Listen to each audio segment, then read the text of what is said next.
നമ്മുടെ ഡാമുകളിൽ ഉൾപ്പെടെ ഹൈ അലർട്ട് പ്രഖ്യാപിക്കുന്ന സ്ഥിതിയാണ് ഇപ്പോൾ ഉള്ളത്.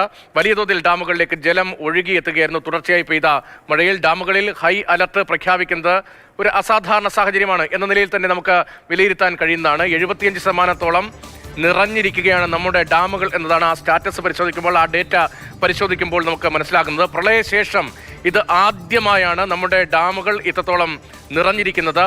9 ഡാമുകളാണ് ഇതുവരെ തുറന്ന് അധിക ജലം പുറത്തേക്ക് ഒഴുകുന്നത്. അപകടകരമായ സ്ഥിതി ഉണ്ടാകാതിരിക്കുന്നതിന് വേണ്ടിയാണ്. ഡാമുകളുടെ സംഭരണവുമായി ബന്ധപ്പെട്ട കണക്കാണ് ഓരോ വർഷം തിരിച്ച് 2020 29%, 2021 വലിയ മഴക്കാലത്ത് അത് 65%-ഓളം നിറഞ്ഞിരുന്നു.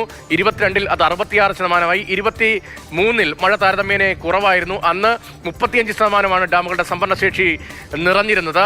24 കഴിഞ്ഞ വർഷത്തെ കണക്ക് 55% അതും ആശ്വാസകരമാണ്. പക്ഷേ ഇപ്പോൾ 2025 75% ഡാമുകളുടെ സംഭരണ ശേഷിയുടെ 75%-ഓളം നിറഞ്ഞു എന്ന കണക്കുകളാണ്.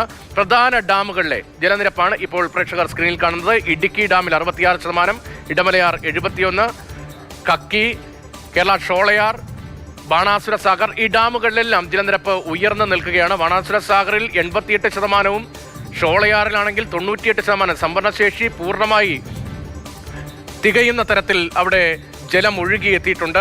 കണക്കുകളാണ്, വിവിധ പ്രധാനപ്പെട്ട ഡാമുകളിലെ കണക്കുകളാണ് ഇപ്പോൾ പ്രേക്ഷകർ സ്ക്രീനിൽ കാണുന്നത്.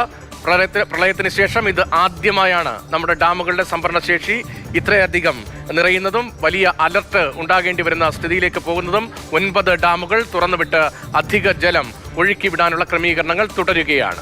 ഇനിയും മഴ കൂടുതൽ കാര്യമായി പെയ്യുകയാണെങ്കിൽ വീണ്ടും ഡാമുകളിലെ ജലനിരപ്പ് ഉയരാനുള്ള സാധ്യതയുണ്ട്. കൂടുതൽ നടപടികളിലേക്ക്, അലർട്ടിലേക്കൊക്കെ പോകേണ്ട സാഹചര്യം ഉണ്ടാകും എന്ന കാര്യം വ്യക്തമാവുകയാണ്.